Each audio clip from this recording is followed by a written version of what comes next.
Are you aware of any plans? I'm still new within the party, but I would welcome any negotiations that will take this Kenya forward. I must say that it's really unfortunate, but like my colleague said, it's understandable because ODM has found itself in unfamiliar territory. We had a leader who was revered, that his decisions, were taken and respected. But now they are in a space where they feel they can express themselves, which is good.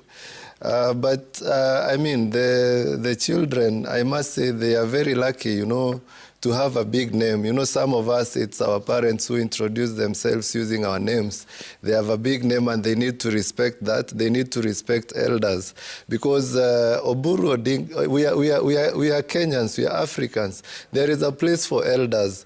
And Oburu has been at the side, by the side of Raila Odinga for the longest, So you would understand him better.